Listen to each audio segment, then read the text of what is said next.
up to it. Now, the last chapter, okay, we finished it talking about the 7 Years' War, which in America is known as the French and Indian War, or at the very least, that is the American portion of it.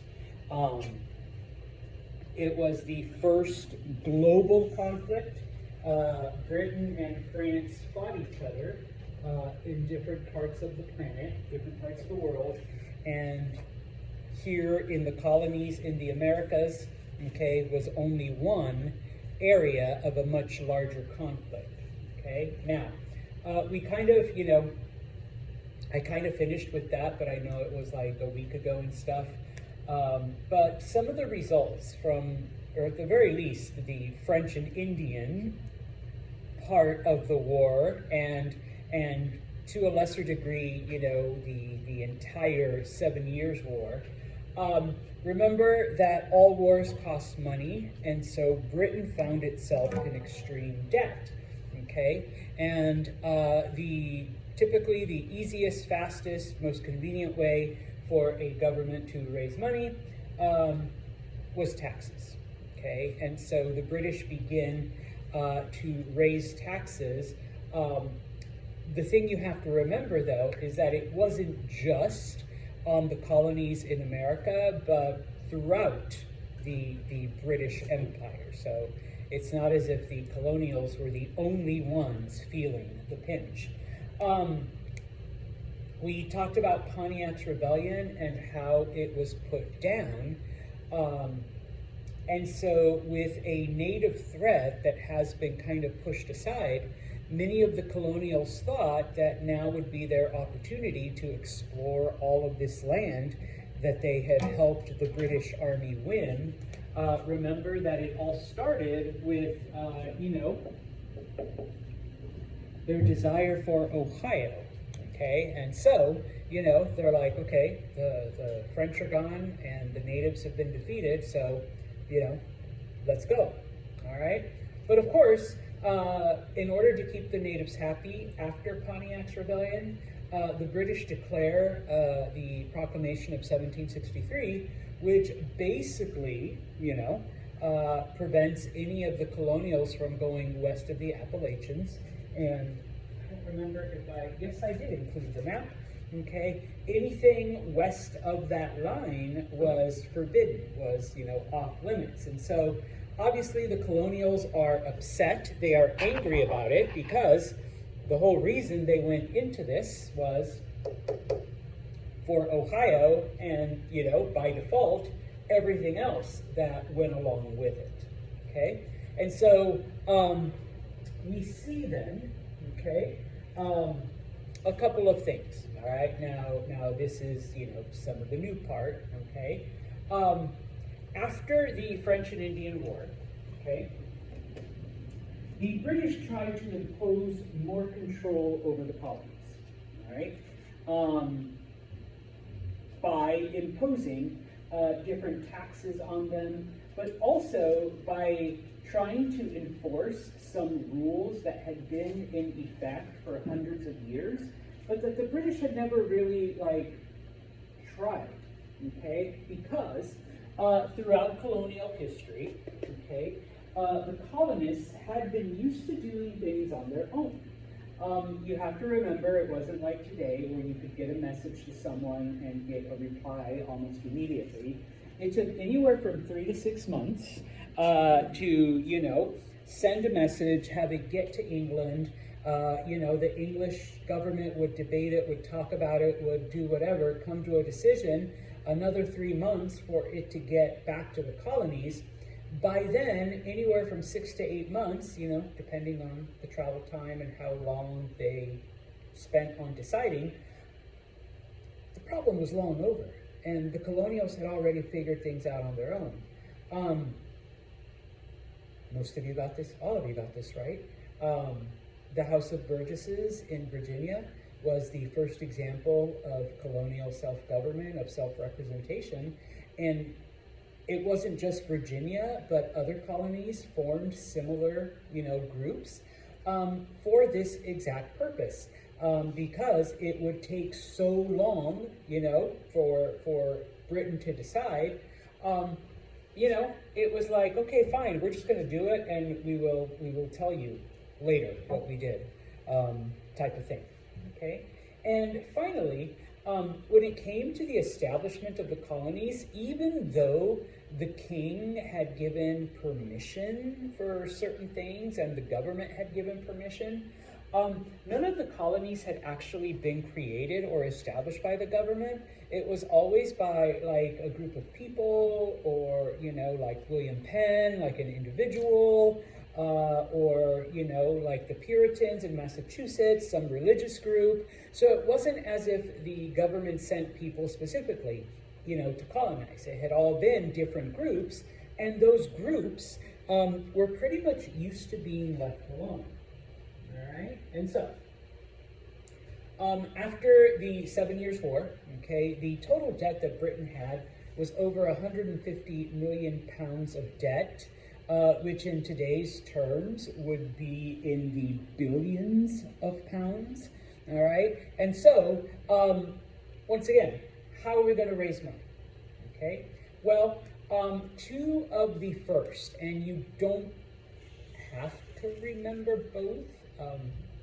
You do have to remember the Sugar Act. In 1764, they passed the Sugar Act, which, I'll give you one guess. What did it put taxes on? Yeah, sugar. Okay? And you're like, so what, Santos? Well, you got to think back to like chapters 1 and 2, Europeans love sugar. It makes all the food taste yummy. It makes, like everything tastes better. We'll talk about tea in a little bit. Put a little bit in your tea, makes it sweeter. Okay? But yeah, everybody consumes sugar.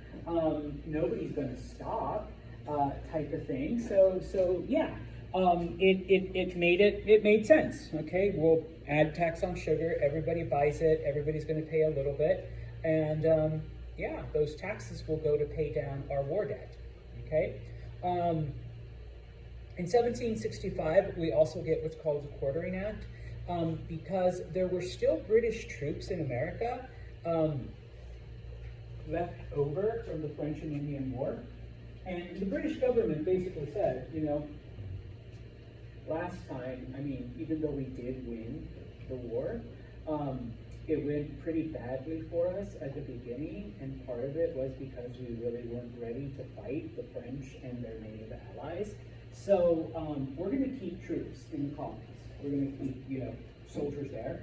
And because they're in the colonies and they're here to protect the colonies, you guys are responsible for making sure that they have food, that they have shelter, that they have like all of that. Okay, now, just as an FYI, this is Quartering Act number 1, or Quartering Act A.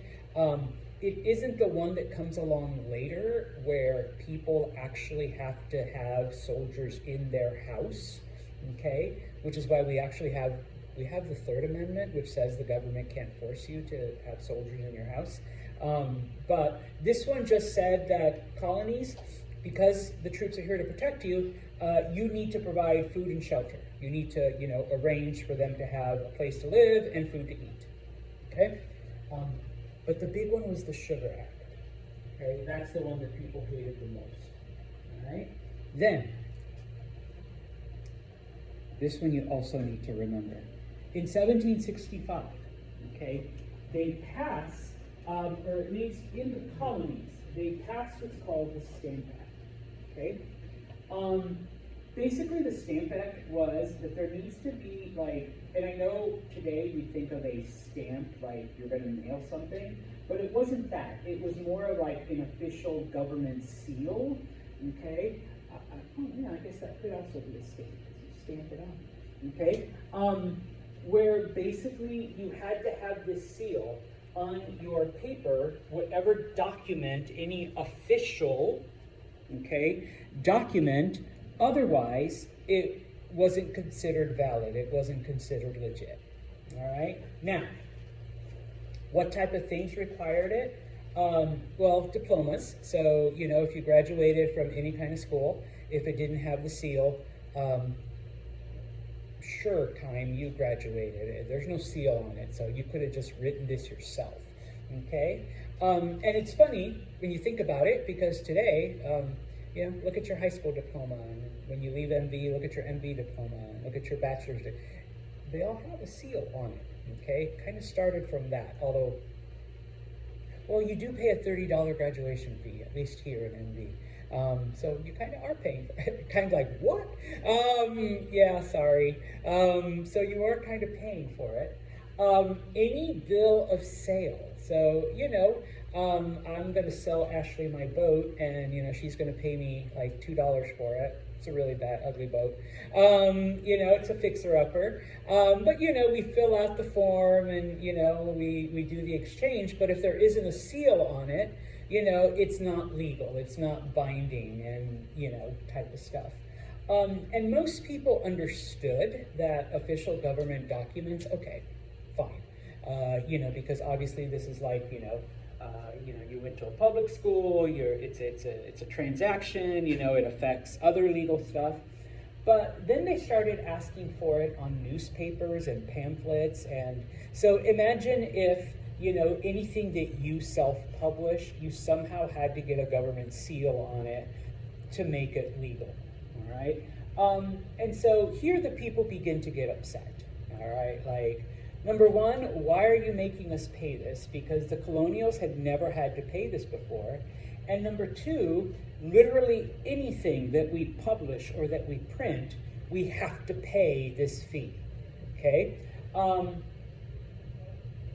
Now, just for some perspective, okay? People in Britain had already been doing this for over 50 years.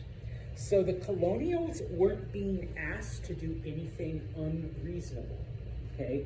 Other British citizens had already been doing it, okay? It's just that, once again, remember, Americans had been used to doing things on their own for so long that now that they're being asked by the government to pay certain things, it didn't quite sit well with most people, all right? Now,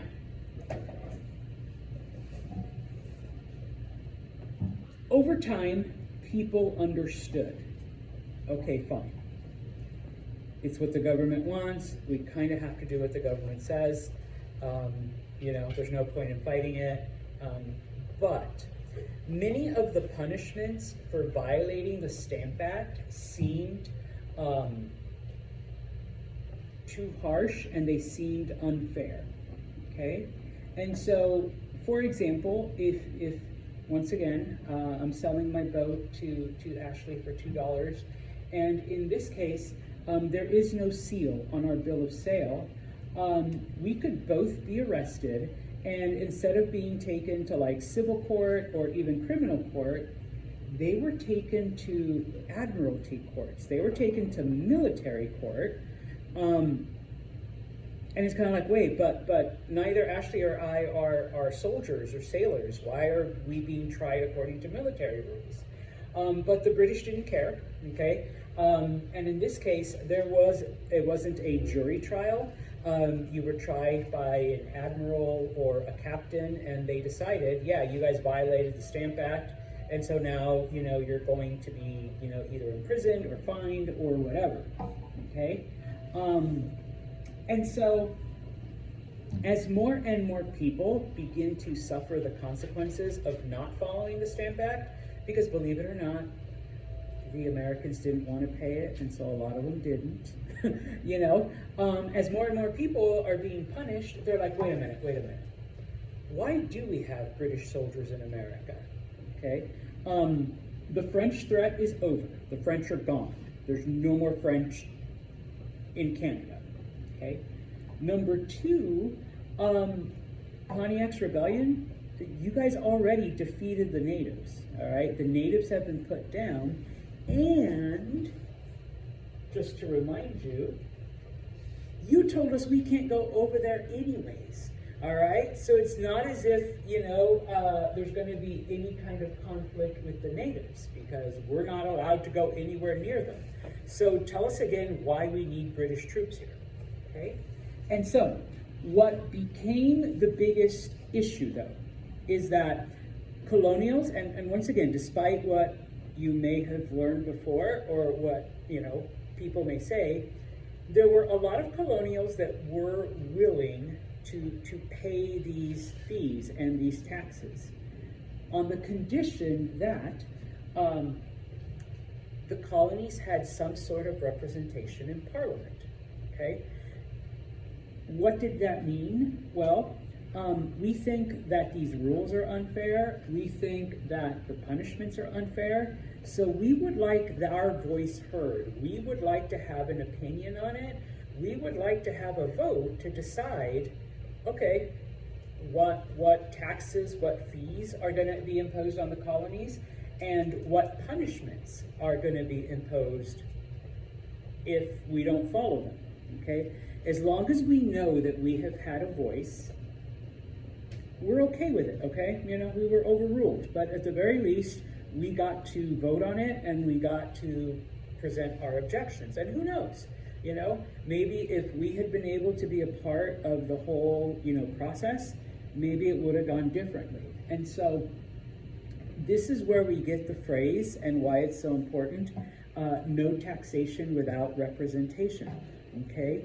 And to shatter whatever myth, the colonials were willing to go along with this. They just wanted a voice in how it went along, okay? And if there were gonna be no colonials represented in Parliament, then no, we're not gonna pay it, okay? Because we literally had no say in how it came about, all right? Now, Parliament thinks about it and says, you know what? No, okay? Because you are, let me back up. Parliament works for all British citizens, and you guys are all British citizens. And they called it virtual representation, okay? Even though you don't actually have a person there representing you, the representatives that are there work for everyone, okay? And by the way, if you're a good British citizen, you want what's best for the British Empire. And that's what these representatives are working towards. So, you don't need a specific representative because the representatives that are there are working for you, okay? The colonials didn't buy that. They're like, no, because someone from England does not understand the situation and the things that happen in America. They don't understand the issues, the problems, the everything that goes on over here, okay? We need someone there to represent our interests, okay? Now, just to take an aside, okay, number one, the American colonies weren't the only ones that didn't have a representative in Parliament. There were a lot of parts of England that didn't either, okay, number one. Other parts of the empire, like other colonies like India and stuff like that, also didn't have like a representative in Parliament. So it was kind of like, okay, so what? You're not going to get any kind of special treatment, right? Fast forward to 2025, and it's actually kind of sort of become an issue right now because of the Super Bowl. Who's performing? Bad Bunny. Bad Bunny. Bad Bunny is from Puerto Rico, okay? And to the surprise of many Americans, or at least MAGAs, Puerto Ricans are American citizens, all right? They have U.S. citizenship. And so, mind you, the United States has no official language, and Bad Bunny is a registered American. Yeah, he is a citizen. Now, how is it that all these Spanish speakers are American citizens? 1898, the U.S. conquered Puerto Rico, basically. Okay, short story. Okay, I know you mentioned the Spanish-American War, but long story short, okay, conquered Puerto Rico. And all of the people there were guaranteed U.S. citizenship, which they were given back in 1917, all right? But Puerto Ricans do not have any representation in Congress. There's no like senator or representative from Puerto Rico. Puerto Ricans don't get to vote in presidential elections, okay? So, you know, none of them, unless they live in New York, none of them voted for Donald Trump. Nobody, like, on the island. Nobody voted for Joe Biden or Obama or whatever. And also, doesn't like federal funding have like, don't they have like limited federal funding at their disposal? Yeah. That's what like screwed them over in 2017. Because they're technically it's called a commonwealth, but technically they're a colony, all right?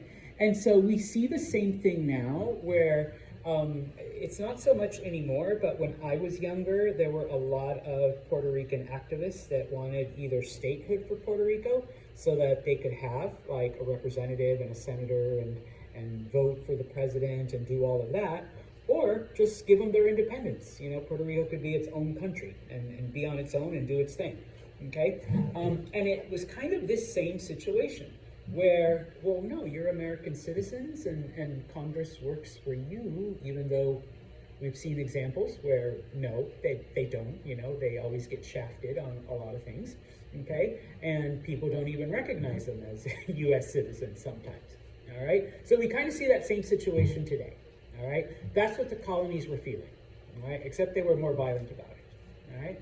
And as I mentioned, okay, so to summarize, the colonists had been used to doing things on their own for like 200 years, okay?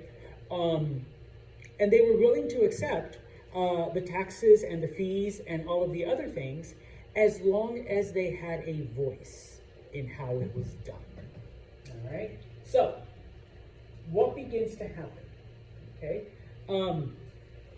We get what's called the Stamp Act Congress, where different representatives meet in New York, and they basically send like an objection to Parliament, like we object to this. We don't want to pay the Stamp Act, and you know, especially if you're not going to allow a colonial representative, okay? And so one of the things that the colonials agree on is that they will boycott all British goods and services, okay? So if it's not made in the colonies, or, you know, if it's made in Britain, we're not going to buy it. We're just going to avoid it, okay? Now, I put there, what is the significance of this? It becomes important because the colonies are actually working together, you know, for a common cause. And this is like the second time in colonial history, because we may think otherwise, but the colonies treated each other like different areas, like different countries, different entities. They typically didn't team up for anything. They looked out for themselves. And so this is like the second time. The first time was fighting the French and the natives. The second time is when they all come together and they're like, yeah, we're all gonna agree that we're not gonna buy anything from Britain, okay? And guess what? Yeah. It kind of sort of works. Number one, okay? So people do avoid buying any British goods, okay? The other thing that happens, of course, and we see an outbreak of violence amongst colonials. Those that were selling the seals and the stamps and the paper, they get attacked by common everyday people. Back then, the most common form of harassment was to tar and feather people, where they stripped you naked, they poured hot tar on you, and then bird feathers, okay? So number one, people can laugh at you because it's kind of funny to see someone in a bunch of bird feathers, not gonna lie. But number two, once the tar cooled, they had to peel it off slowly, and it would typically rip away parts of your skin. Yeah, I know.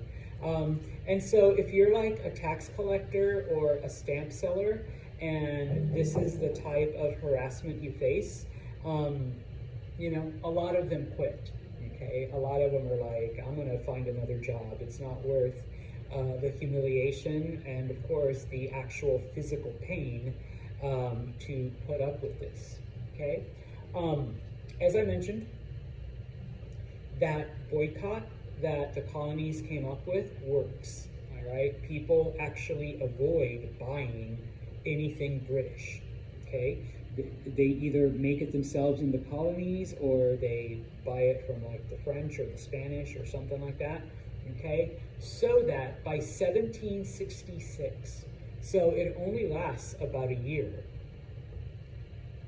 the British repeal the Stamp Act. They're like, fine, you guys win. All right, you don't have to do this anymore. Okay, so it works. All right, boycotts work. A little bit of violence, you know, scaring people, making them hurt a little. All right, that also works. But the British are sure to throw in this little thing called the Declaratory Act, basically saying, all right, we're doing this now, but we have power over you. You may think you won, but we're going to get you back somehow. Okay? So the Stamp Act is repealed. All right? Now, right after this happens, we get a new prime minister in government.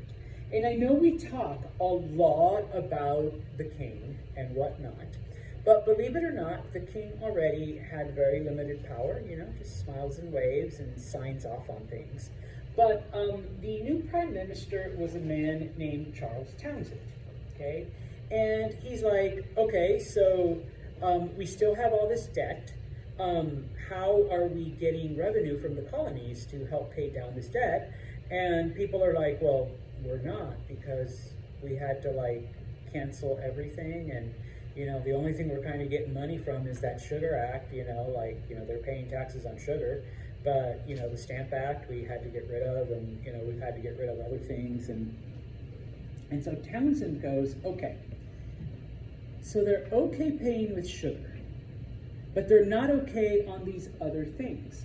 And so what happens is he realizes, okay, kind of like sugar, if we tax things that the colonists really can't live without, all right, I think they'll accept it. I think they'll be okay with it, and, you know, they'll pay it, all right, type of thing. Oh, and if we keep it, like, just really, really small, like, just a teeny bit, okay, so that they don't notice, you know, that much of an increase. It won't annoy people as much.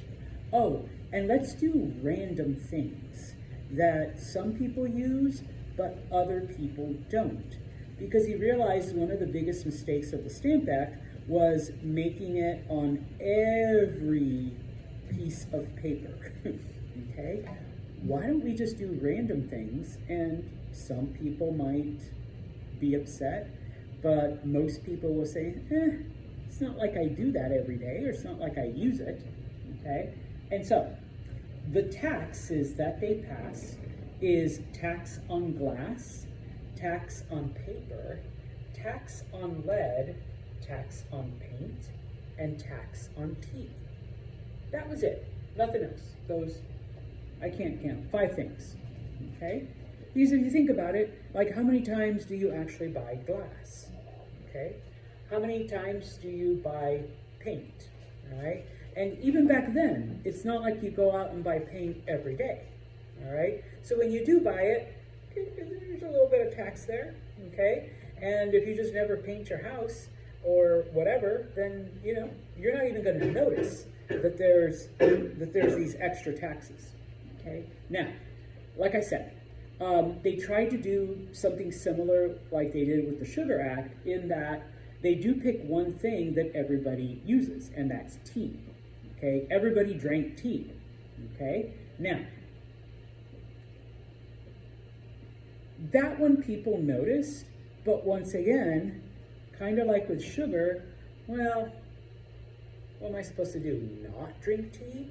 You know, what am I supposed to do? Not add sugar to my stuff? And so for the most part, people were like, okay, I guess I can absorb this slightly extra cost, all right? And once again, if we move it, if we fast forward, you know, to today times, whenever there's a slight price increase in something, if it's only a little, many of us don't notice and will still buy whatever product it is. Or if it's something that we really, really like or something that we really, really need, okay, no matter how much, okay? Now, just as a FYI, I don't own a car. I haven't owned a car in over 10 years. I just prefer to walk or, you know, whatever. How much is gas now? 3, 4? Almost 4? Okay. Do you have like a big ass truck or like a diesel or? No, I just, Oh, it's where you live. Okay. All right. But Chris, you're still willing to pay it though, right? There you go. You gotta get places. All right. And the government knows this. Okay. Unless like you take something extreme, like once again, like I 10 years ago decided I'm giving up on car. So I don't know the gas prices. Like back then it was like 2 something, maybe, like, you know, it was really cheap. So like if gas prices go up, honestly, I don't care. Like, you know, as long as I have friends I can bum a ride off of, or if I can walk there. Well, I can't walk right now, so I'm doing a lot of Uber. Then I'm good. Okay. But yeah, all right. And so that's kind of the attitude that the British had back then. Okay. And when people talk about like, oh my God, you know, like the price, are eggs still expensive? I really don't eat eggs. Maya says yes. You're like, they're okay. Yeah, like when they were cheap, Kaim is just laughing. Like, do you eat eggs? Wait, my mom, she buys this thing, it's something like, it's like 50 eggs. Okay. So you don't know. All right. So for people like me and Kaim who like, you know, like I'll have eggs sometimes. Kaim just doesn't pay for them. But everybody else is kind of like, oh, Santos, yeah, they're not as bad as before, but they're still not as cheap as they used to be. You know, because I remember just a few months ago, people were like, holy shit, it's like, you know, like $10 a dozen, like it's $1 an egg.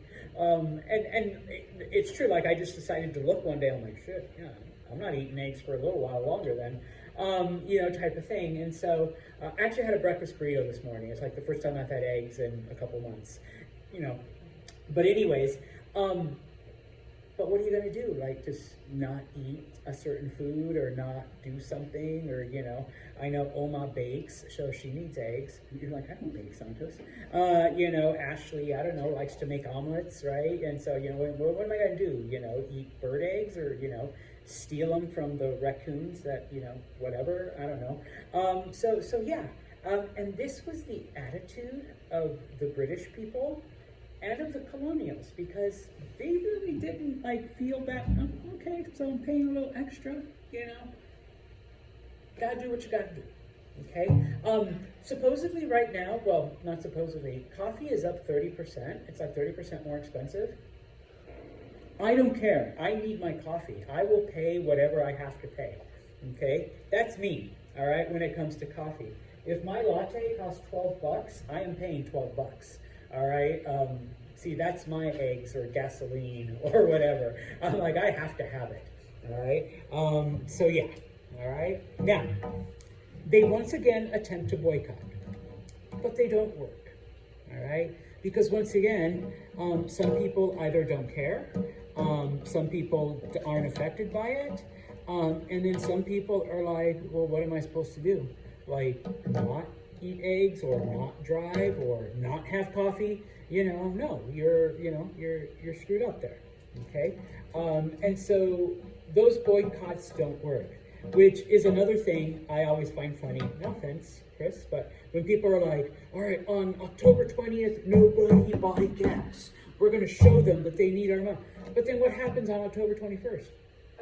Everybody buys gas because, fuck, I used up all my gas yesterday. Like, you know, I need gas. So it's kind of like, okay, that doesn't work, because you need to make it kind of like a long-term, like, okay, like everybody start like riding the bus or walking or biking or something, you know, just not buying it one day. Yeah, everybody buys it the next day. And then like their gas sales like quadruple because everybody waited till the next day.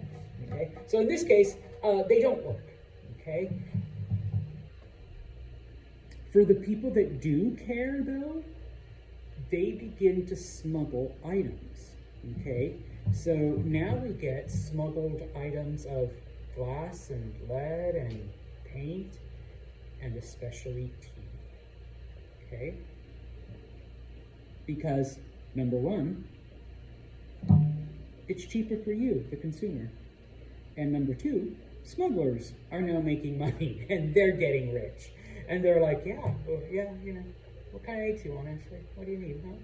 You want a dozen, 2 dozen, brown, white, chicken, turkey, duck, you know, type of thing. And just as an FYI, I know it doesn't really matter here, but a friend of mine who lives in Texas told me, like, there were egg smugglers for a while, like people bringing eggs from Mexico because they were cheaper and they'd like try to sneak them through and stuff like that. And I'm like, you're kidding. It's like, nope, they would hide it. It's like it used to be like, you know, cocaine or marijuana. Now people are smuggling eggs because they're so much cheaper in Mexico and, you know, you can bring them across and sell them type of thing.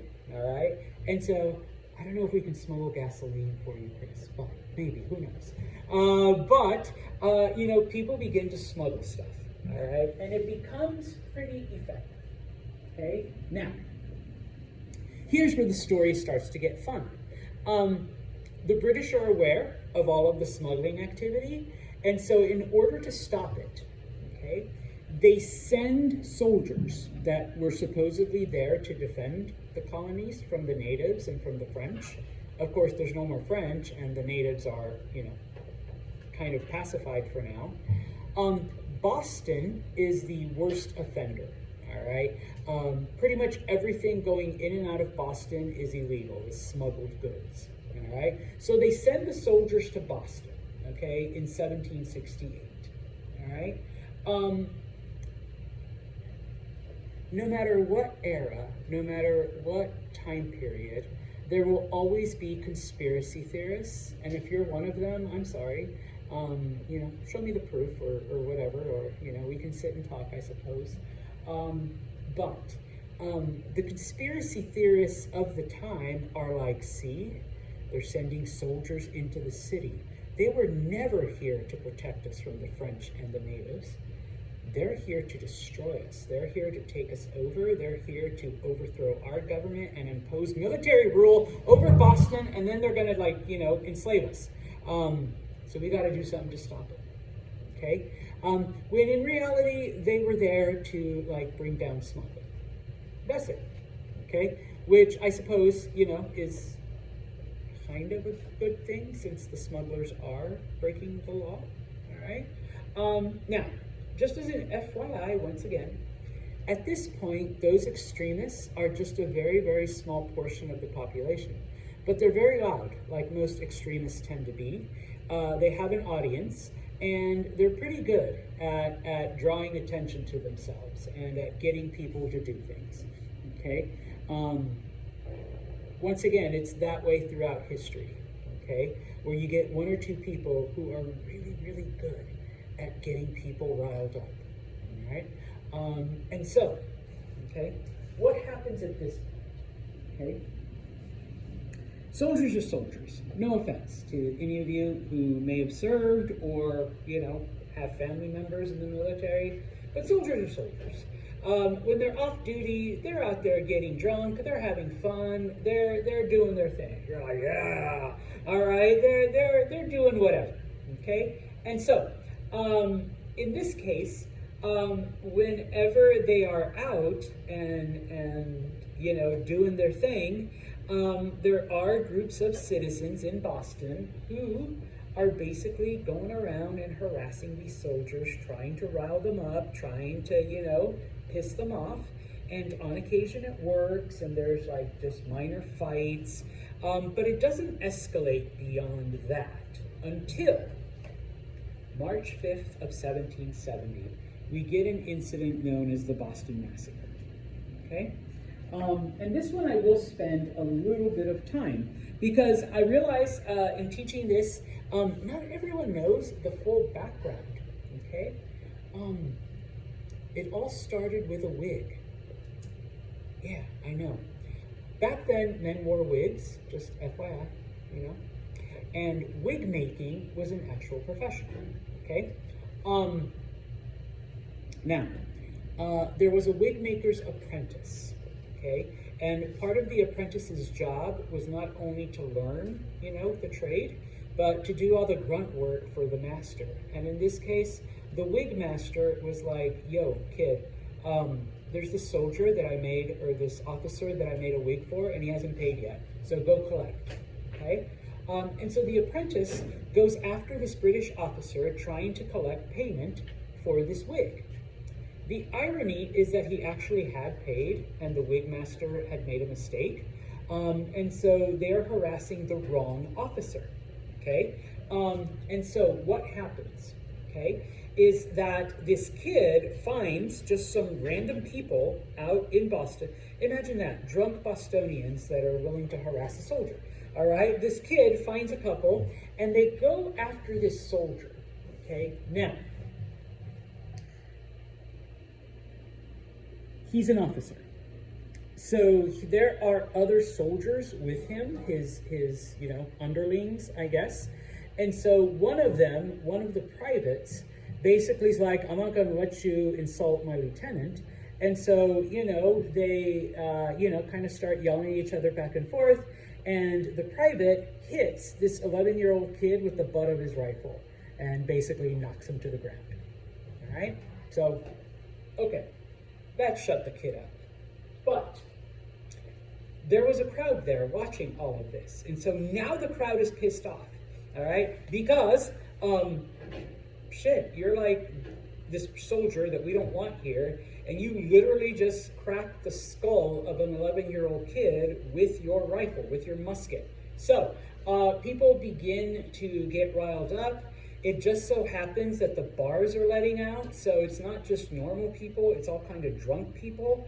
At some point, someone starts ringing the church bells, okay? And that's the sign for trouble. Like, there's some danger going on, everybody assemble. And so when people are coming out, they basically see these soldiers being harassed by this drunk crowd.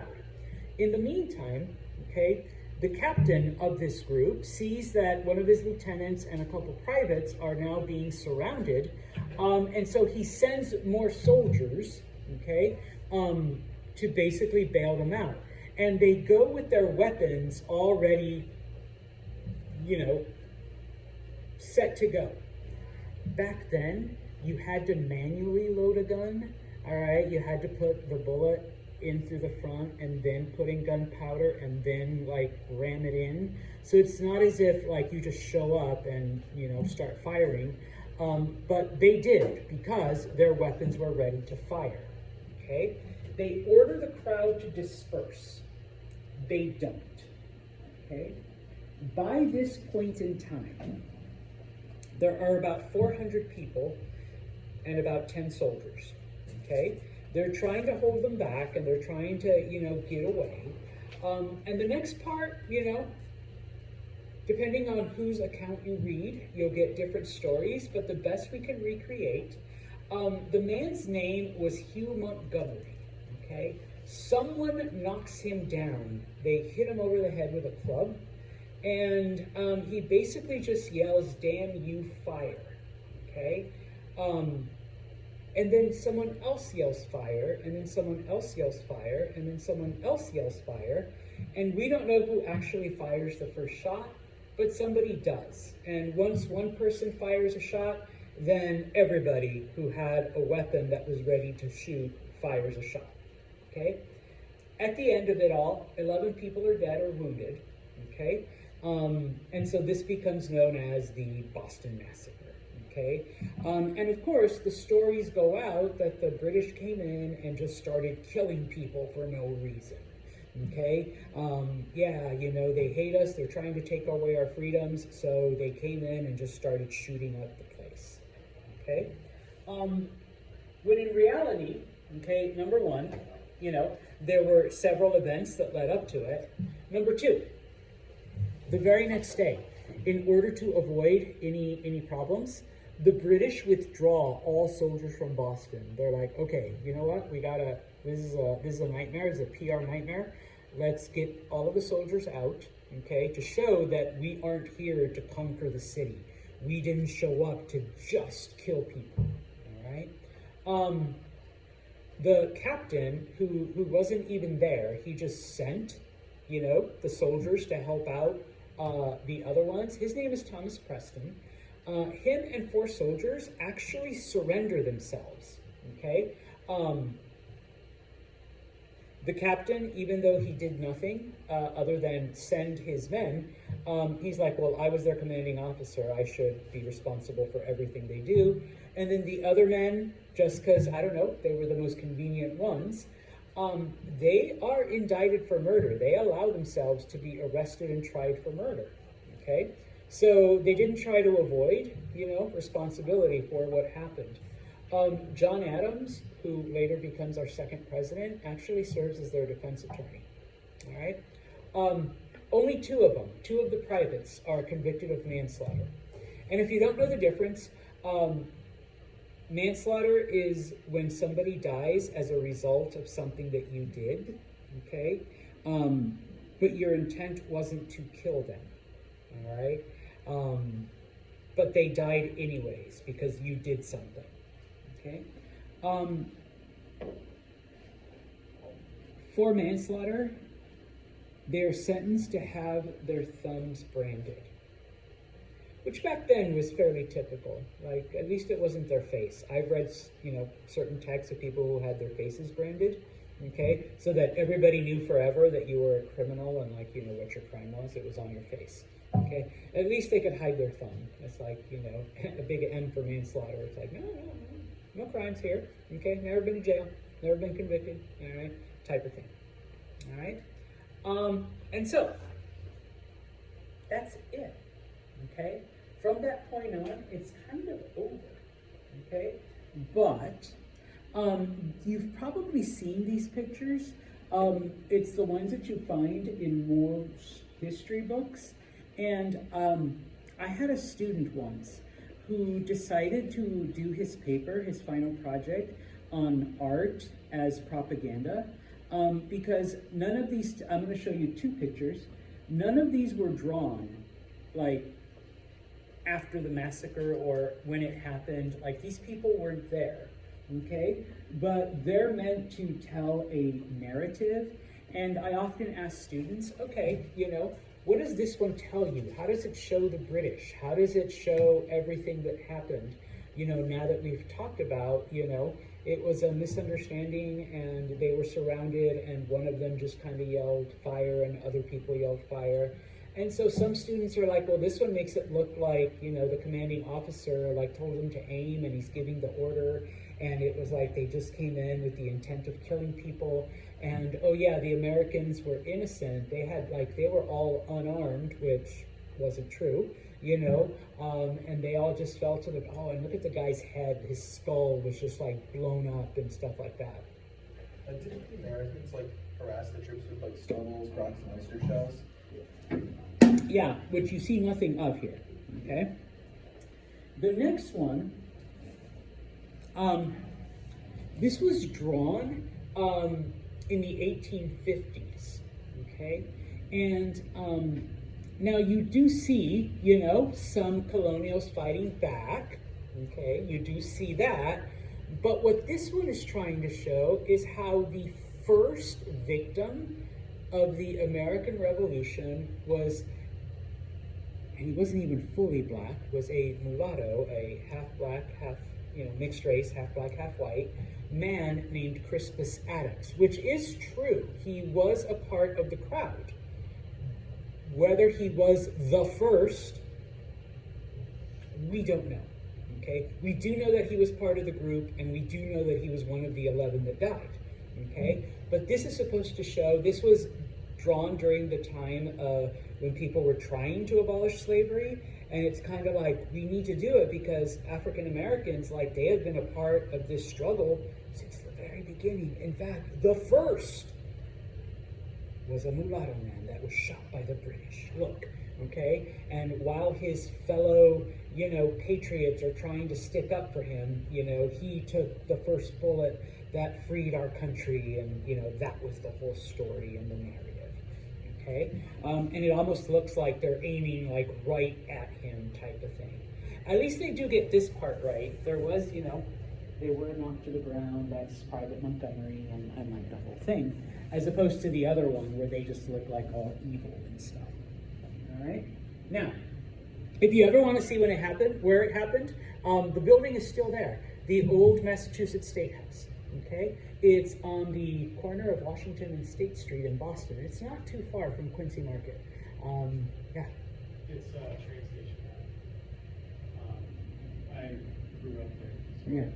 when you get out, there's a guy that's always selling peanuts in a cottage shirt. So like, I could stone fuck out of that picture. Yeah. So there's even, and there is a plaque that shows you which side of the building it happened on, and you can see it. Yeah, you can see it right there. So you ever want to go see it? Oh, okay, here's where it happened. All right. I guess if they were like really, really good, they spill a little bit of red paint or ketchup there. Like, oh yeah, look, here's some flex. You're like, Sancho's. Yeah, no, I've been to places that do that, and someone's like, that's just ketchup. And it's like, oh yeah, type of thing. So it's also part of the historical mile walk. Like, you can follow the trail, the Freedom Trail, excuse me. So yeah. All right. Now, what ends up happening? Okay, a couple other things. All right, to show you, not to say that the British were the good guys or that the Americans were good or evil, but it was just a thing that happened that went wrong. Okay, King George, he still had a little bit of power. He actually gets the Prime Minister to resign, and he replaces him with a man named Lord North. He was a nobleman. Okay. To show the colonials how sorry they were, they repealed every one of those taxes except for the one on tea. Because that one's kind of important, all right? People drink tea. We're making money. The other ones, nobody really cared about, okay?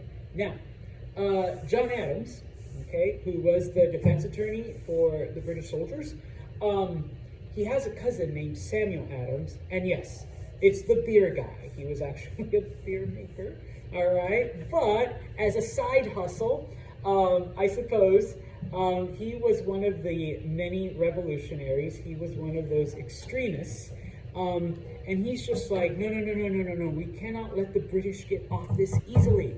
There's something else here going on. Okay, and so even though the incident is starting to die down, people like Sam Adams are not going to let it disappear completely. Okay, and so, all right, from this point on, then, not a lot goes on, believe it or not. Okay, like I said, things kind of quiet down. All right, but in private, okay, publicly, but in private, okay. And this is Sam Adams, okay, I should have put that clearly. He begins to organize groups of people to go against the British, okay? Some of them take the name of committees of correspondence. It is their job to spread the word to other colonies, okay, as to what is going on in Massachusetts in general, but Boston in particular.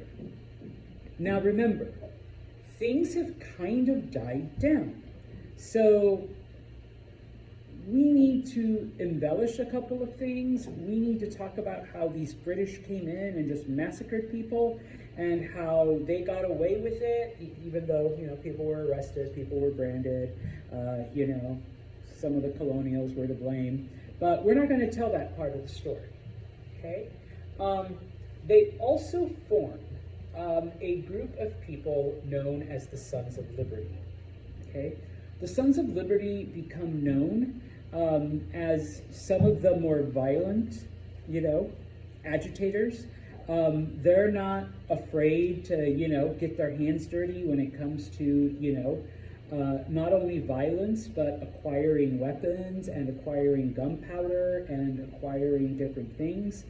In addition, they do organize boycotts, all right? And the Sons of Liberty like to go around and encourage people to boycott British stuff, okay? And so, even though publicly things begin to die down, like I said, in private, in the background, there are a lot of, small groups that are trying to rile up the public, okay? And one of those, once again, is a group known as the Sons of Liberty. All right? Now, we get to the next incident. All right? Now, bear in mind that the Boston Massacre happened in 1770. The Boston Tea Party happened in 1773. It's been 3 years, okay? Without any major incident, okay? Despite the threats and the encouragement from the Sons of Liberty, boycotts aren't working, all right? People are done with that, okay? And of course, if you recall, the only tax that is still being used or done is the tea tax, is the tax on tea, all right? People are drinking it. Like, what am I supposed to do? Not drink tea? Okay? What are you guys supposed to do? Not drive? You're still gonna pay, all right, type of thing. But then, the East India Tea Company, they were a company that was probably responsible for the majority of the tea that was brought to the colonies, okay?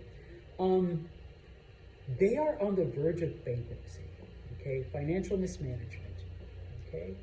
And so what ends up happening is that the British government gives the East India Tea Company an exclusive contract so that the only tea that you can buy in the colonies is East India Tea Company tea.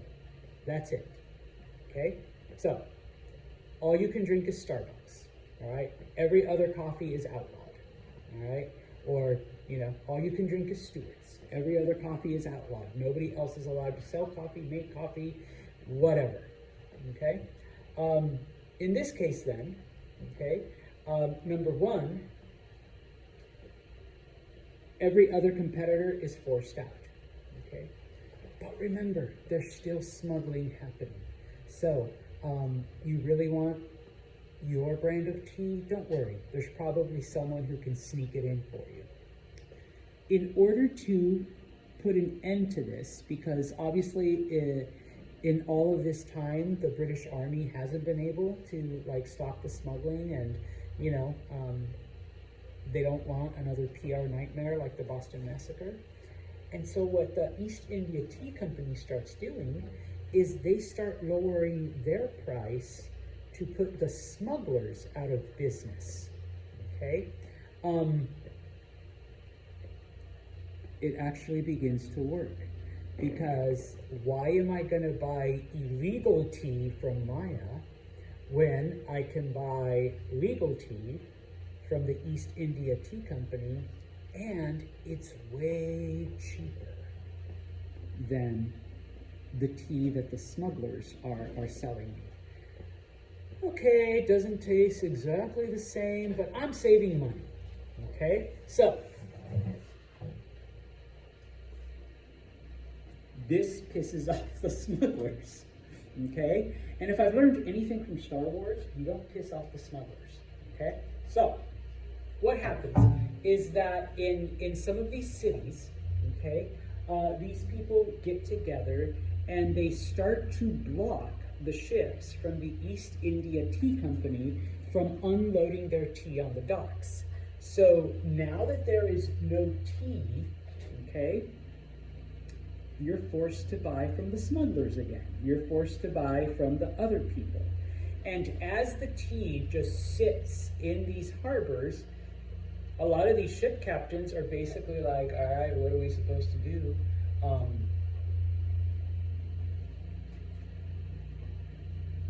We've got all this tea, it's sitting on our boats. We're losing money because we're just paid to transport it, all right? We don't really care what you guys do with it. So many of these ships are going back to England to take the tea down. Okay? But Massachusetts is different. Okay? The governor of Massachusetts refuses to send the tea back. And the reason why is because two of his sons are members of the Sons of Liberty.